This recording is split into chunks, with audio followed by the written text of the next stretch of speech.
నిన్నటి current affairs లో చివరి ప్రశ్నకు సమాధానం. భారతదేశంలో అత్యల్ప అక్షరాస్యత ఉన్న రాష్ట్రమేది? 2011 జనాభా లెక్కల ప్రకారం భారతదేశంలో 63.82%తో బీహార్ అత్యల్ప అక్షరాస్యత రేటును కలిగి ఉంది. ఇక కేరళ రాష్ట్రం 93.91%తో అత్యధిక అక్షరాస్యత గల రాష్ట్రంగా నిలిచింది. ఇక మొదటిది, ఈ శ్రమ్ పోర్టల్లో 30 కోట్ల మంది నమోదు. 3 ఏళ్ల వ్యవధిలో 30 కోట్ల మంది అసంఘటిత రంగంలోని కార్మికులు ఈ శ్రమ్ పోర్టల్లో నమోదు చేసుకున్నట్లు కేంద్ర కార్మిక ఉపాధి మంత్రిత్వ శాఖ వెల్లడించింది. అసంఘటిత రంగ కార్మికులకు సామాజిక భద్రత కల్పించడంతో పాటు వారికి ప్రభుత్వ ఉపాధి పథకాలను చేరువ చేసేందుకు కేంద్ర ప్రభుత్వం 2021లో దీనిని ప్రారంభించింది. ఈ పోర్టల్ను వన్ స్టాప్ సొల్యూషన్ గా తీర్చిదిద్దాలని కేంద్ర ప్రభుత్వం భావిస్తోంది. ఇందుకోసం ఇతర శాఖల పోర్టల్తో దీన్ని అనుసంధానం చేస్తామని ఇటీవల బడ్జెట్లో కేంద్ర ప్రభుత్వం వెల్లడించింది. ఇందులో భాగంగా పీఎంజేజేబీవై, పీఎం సురక్షా బీమా యోజన, ఆయుష్మాన్ భారత్ పీఎంజేఏవై, పీఎం స్వనిధి, జాతీయ గ్రామీణ ఉపాధి హామీ చట్టం, PM Awas Yojana, ration card వంటి పథకాలను ఒకే గొడుగు కిందకు తీసుకువచ్చేందుకు కేంద్రం చర్యలు తీసుకుంటోంది. ఇక రెండవది, త్రిపురలో ముగిసిన తిరుగుబాటు.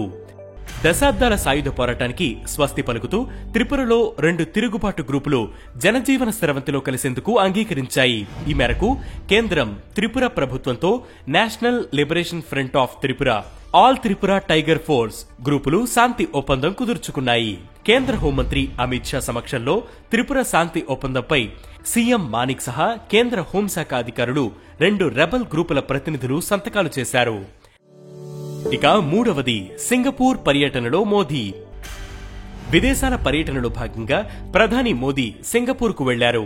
ప్రధాని హోదాలో మోదీ సింగపూర్లో పర్యటించడం ఇది 5వసారి. ఈ దేశం నుంచి పెట్టుబడులను ఆకర్షించడం, వ్యూహాత్మక భాగస్వామ్యాన్ని పెంపొందించడం, ద్వైపాక్షిక సంబంధాలను బలోపేతం చేయడమే లక్ష్యంగా మోదీ సింగపూర్లో పర్యటిస్తున్నట్లు విదేశాంగ శాఖ ఒక ప్రకటనలో తెలిపింది. సెమీకండక్టర్స్, హెల్త్ కేర్, డిజిటల్ ఎకానమీలో సహకారాన్ని పెంపొందించుకోవడం, సమగ్ర వ్యూహాత్మక భాగస్వామ్యానికి తమ సంబంధాలను బలోపేతం చేసే లక్ష్యంతో ఇరు దేశాల ప్రధానులు ఒప్పందాలపై సంతకం చేశారు. అంతకుముందు బ్రునైలో పర్యటించిన ప్రధాని త్వరలో 2 దేశాల మధ్య నేరుగా విమాన సర్వీసులను ప్రారంభించనున్నట్లు వెల్లడించారు. ఇక నాల్గవది, పోలీస్ ఫోర్స్ లో మహిళలకు 33% రిజర్వేషన్. పోలీస్ శాఖలో మహిళలకు 33% రిజర్వేషన్ కల్పించేందుకు వీలు కల్పిస్తూ Rajasthan police subordinate service rules 1989ని సవరించి రాష్ట్ర మంత్రివర్గ సమావేశంలో తీర్మానాన్ని ఆమోదించారు.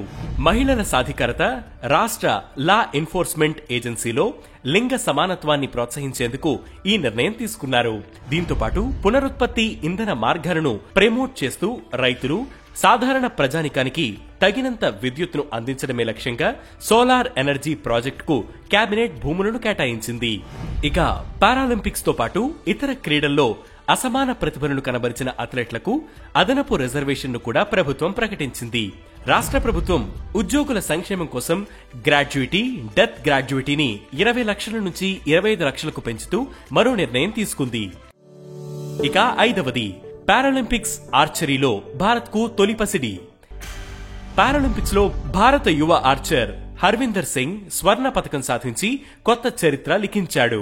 పురుషుల వ్యక్తిగత రికర్వ్ ఓపెన్ ఫైనల్లో హర్విందర్ సింగ్ 6-0తో పోలాండ్ కు చెందిన లుకాస్ సిస్జాక్ ను ఓడించి ఆర్చరీ ఈవెంట్లో స్వర్ణం గెలిచిన మొదటి భారత ఆర్చర్గా రికార్డు సృష్టించాడు. హర్యానాకు చెందిన హర్విందర్ టోక్యో పారాలింపిక్స్ లో కాంస్యం గెలిచిన సంగతి తెలిసిందే. ఇక ఈ రోజు కరెంట్ అఫైర్స్ క్వశ్చన్, భారత్ ఏ దేశంతో కలిసి ఎక్సర్సైజ్ వరుణని నిర్వహిస్తోంది? ఈ ప్రశ్నకు సమాధానం మీరే కామెంట్ చేయండి.